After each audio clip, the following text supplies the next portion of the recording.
আপনি দল করে সংগঠন করে নির্বাচন করে কোথায় চলে গেছেন আপনি নিজেই বুঝতে পারছেন না। আমি মানুষ না পশু। বুঝেও বুঝে না ওরা, অন্তর আছে বুঝে না, দেখেও দেখে না ওরা, চক্ষু আছে দেখে না, শোনেও শোনে না ওরা, কান আছে শোনে না। উলাইকা কালা নাম, তারা পশু প্রাণীর মতো, তারা গরু ছাগলের মতো, তারা কুকুর শ্রীরের মতো, বালহুমাজাল, বরং তার চেয়ে খারাপ মানুষ। আমি বলিনি, এ কথা আল্লাহ তাআলা বলছেন, কুকুর শ্রীরের চেয়ে খারাপ। এটা তো বগড়া। মানে কি বলতে চাইলেন আব্দুর রাজ্জাক সাহেব? বলতে চাইলাম বোনকে জমি দেয় না, যৌতুক নেই, পশু প্রাণীর চেয়ে খারাপ। এই ছেলে, তোমার বাপকে যদি আমি কুকুর শ্রীরের চেয়ে খারাপ প্রমাণ করতে না পারি, সালাম দিয়ে উঠে চলে যাবো আজকে। তোমার বাপ তোমার যৌতুক নিয়েছে বেটা, কা পুরুষের সন্তান, কা পুরুষ, 24 ঘন্টার মধ্যে টাকা ফেরত দিবা। পরের টাকার মোটর সাইকেল উঠে গেল, সরম হয় না, লজ্জা হয় না? তোমাকে তো আমি ভিক্ষা করে খেতে বলেছি, এটা আজকের কথা নয়। আমি 90 সাল থেকে তোমরা বাপ বেটাকে ভিক্ষা করতে বলছি। ভিক্ষা ভালো নয়, তবে জায়েজ। উপার্জনের পথ 4টে, ভিক্ষা তার মধ্যে নেই। 1, দিন মজুরি, সন্ধ্যায় টাকা শেষ হবে। 2, চাকরি, সাধারণত 25 দিনে শেষ হবে। 3, জমি চাষ, হয় সমান সমান, না হয় লস। 4, ব্যবসা। ব্যবসা, তখন আল্লাহ রাসূল বলছেন সত্যবাদী বিশ্বস্ত ব্যবসায়ীরা নবীদের সাথে জান্নাতে থাকবেন। ইব্রাহিম আলাইহিস সালামের সাথে থাকতে পাবেন বাদামের ব্যবসা করে। বাদাম, চীনা বাদাম, 200 টাকা, যদি সত্যবাদী হন। গাইবান্ধা থেকে বগুড়া আসছে ট্রেন, তো আমি আছি সেদিন, কেন যে আসছি ট্রেনে, তা আমি বলছি এই ছেলে একটু বাদাম দাও তো আমাকে 100। তো দিচ্ছে, তো আমি বলছি দেখি তোমার দাঁড়িটা আমি ধরে দেখি, তো দেখ একটু দেখি, আমি ধরে দেখি, তো দিলাম, একটু কমে গেল। তো বলছে কম দিচ্ছ যে? সবাই খেয়ে নেয় তো, 2টা একটা করে খেয়ে নেয়। যে মানুষের দেখছো ওও বিপদে, আর এই মানুষ এরাই জালেন। এ বুঝতে পারে না যে 200 টাকার ব্যবসা করে, আমি যে 2টা নিচ্ছি, আরো যে 2জন 2টা নিল, এটাই হলো সীমা লঙ্ঘন, এটা হলো জুলুম, এটা হলো সীমা লঙ্ঘন। জুলুম করিয়েন না। যদি খুব বেশি করেন তাহলে আধ সামদ দেখতে দেখতে নাই, আর যদি একটু তার চেয়ে কম হয় তাহলে 2-3 মিনিট, এই যে ফেরাউন, এই যে ডুবলো ডুবলো ডুবলো, এই নেই। আর যদি তার চেয়ে একটু কম করেন, মানে জুলুম করেন জাতির উপরে, 45 মিনিট। জুলুম করবেন না জীবনে মানুষের সাথে, সাধারণ হয়ে বাঁচেন। অত্যাচার, রাহাজানি, মারামারি, অন্যায়, অবিচার, লুটতরাজ, জেল হাজত, এগুলো থেকে বেঁচে থাকেন। মাটির মানুষ, অল্প দিন বাঁচতে এসেছেন, বাস। প্রতিশোধ নেবেন না, আর মানুষের বদনাম করবেন না, যা হবে হবে। প্রতিশোধ নেবেন না, বদনাম করবেন না, যা হবে হবে। 2টা কাজ হাতে নেবেন, প্রতিশোধ নিব না, বদনাম করব না, যা হবে হবে। কি দিয়ে বোঝায় আপনাকে ভালো চাল চলন কি জিনিস?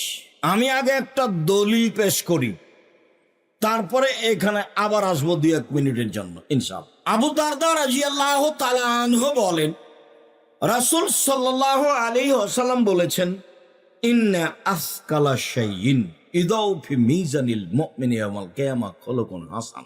বিচারের মাঠে আদম সন্তানের নেকির পাল্লায় সবচেয়ে যেটা ভারী নেকি, সবাই তো বুঝতে পারবেন ওটা ইসিম তাফজিল, মানে অধিক ভারী।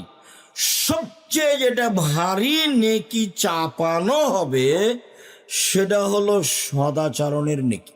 এ কথা আমি বলিনি, এ কথা মুহাম্মদ সাল্লাল্লাহু আলাইহি ওয়াসাল্লাম বলেছে। সবচেয়ে ভারী নেকি ভালো চালচলনের নেকি। ভালো চালচলন সবাই বুঝি। মানুষে বলে লোকটা খুব ভালো, এই যে। মানুষে বলে তার ব্যবহার খুব ভালো, এই যে। মানুষে বলে খুবই খারাপ, ওর সাথে যায় না, ওর সাথে থাকেন না, ছেলেটা খুব খারাপ, লোকটা খুব খারাপ, এই যে মানুষও বুঝে। বাস্তব দেখবেন যে এখানে মোড়ে আপনি অটোতে বসে আছেন, আর আমি উঠতেই ছেলেটা টান দিয়েছি, তেমনি আমি আপনার মুখের উপরে পড়ে গেছি।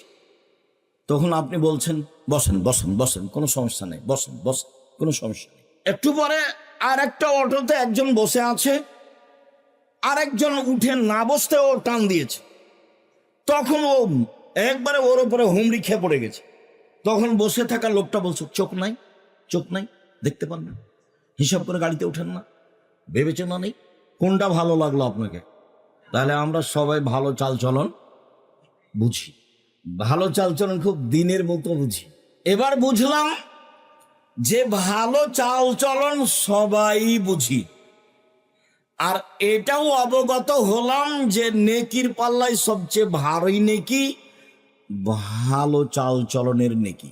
এমন কোন ইবাদত নাই পৃথিবীতে যার নেকি ভালো চালচলনের নেকির মতো ভারী হতে পারে। দুনিয়াতে দুইটা তাসবিহ আছে, তার নেকি ভারী, তবে সবচেয়ে ভারী নয়। রাসূল সাল্লাল্লাহু আলাইহি ওয়াসাল্লাম বলছেন, পৃথিবীর মানুষ শোনো, কালেমা তানে, দুটি বাক্য, খাফিফা তানে আলাল লিসানে, উচ্চারণে হালকা, ওযু লাগে না, শরীরে শক্তি লাগে না, টাকা লাগে না। এবাদতে টাকা লাগে, তার নাম হজ। ওযু লাগে, তার নাম সালাত। কষ্ট পাওয়া যায়, তার নাম সিয়াম। না খেয়ে থাকতে হয়, ইচ্ছা করলে পানি পান করা যায় না। এগুলো ইবাদত, শ্রম আছে। কিন্তু অবাক ইবাদত আছে, দুইটা বাক্য একেবারে হালকা উচ্চারণে, আর রহমানের নিকটে প্রিয়, আর দাঁড়ি পাল্লাই ভারী। সেটা হচ্ছে সুবহানাল্লাহি ওয়া বিহামদিহি সুবহানাল্লাহিল আযীম, সুবহানাল্লাহি ওয়া বিহামদিহি সুবহানাল্লাহিল আযীম। তবে আল্লাহ রাসূল বলেননি যে সবচেয়ে ভারী, বলেছেন যে ভারী। সাকিলাতানে ফিল মিজানে, দাঁড়ি পাল্লাই ভারী, তবে বলেননি যে সবচেয়ে ভারী। এইখানে বলেছেন যে ভালো চালচলনের নেকি সবচেয়ে ভারী। মহান আল্লাহ বলেন ভালো চালচলন, ইদফা বিল্লাতি হি আহসান ফাইদাল্লাযী বাইনাকা ওয়া বাইনা আদাওয়া কানু ওয়ালিউন হামিম। মুহাম্মদ সাল্লাল্লাহু আলাইহি সাল্লাম আপনি মানুষের সাথে ভালো আচরণে প্রতি উত্তর দেন। মানুষের সাথে কথা বলার সময় প্রতিপক্ষ যা বলবে, যেভাবে বলবে, আপনি তার চেয়ে উত্তম ভালোভাবে বলবেন। ঠগা হোক আর জিতা হোক, কোনো সময় নিজেকে কষ্ট দিবেন না যে অত বলে নিল, অত বলে নিত। বস্তির মহিলা ঝগড়া লাগলেই এমন ঠাহেস কথা বলে, ও মনে করে যে যত অশ্লীল বলতে পেরেছে তত খুশি। যখন ঝগড়া শেষ হয়ে যায় তখনও বলে, যাক স্বাদ মিটিয়ে নিয়েছি, একবারে মন ভরে বলেছি, স্বাদ মিটিয়ে নিয়েছি। এ কথা তাহলে কি ও সফল? জি না, ও সফল নয়। সম্মানিত দিনী ভাই বোন, বলছিলাম প্রতি উত্তর সুন্দর দিতে হবে, তাহলে যে দূরত্ব শত্রুতা রয়েছে অন্তরঙ্গ বন্ধুতে পরিণত হবে। মহান আল্লাহ বলেন, ওয়াজাদিলহুম বিল্লাতি হি আহসান। মুহাম্মদ সাল্লাল্লাহু আলাইহি সাল্লাম শুনুন, তর্ক বিতর্কে, বাক বিতণ্ডে, শক্ত প্রতি উত্তরের সময় প্রতিপক্ষ যা বলে আপনি তার চেয়ে উত্তম বলুন। প্রতিপক্ষ যা বলে আপনি তার চেয়ে উত্তম বলুন। আপনি উত্তম বলতে বাধ্য, কখনো জোর করে কিছু করবেন না, জোর করে মনের সুবিধা দিবেন না। মহান আল্লাহ বলেন, ফাবিমা রাহমাতিম মিনাল্লাহ লিনতা লাহুম ওয়ালাউ কুনতা ফাজ্জান গালিজাল কলব লানফাজ্জু মিন হাওলিক। মুহাম্মদ সাল্লাল্লাহু আলাইহি সাল্লাম, আল্লাহর পক্ষ থেকে বড় দয়া যে আপনি নরম আচরণের হয়েছেন, আপনার আচরণটা নরম। যদি আপনি কর্কশ হতেন, আপনার স্বভাবটা যদি ভালো না হতো, লানফাজ্জু মিন হাওলিক, মানুষ আপনার পাশ থেকে সরে যেত।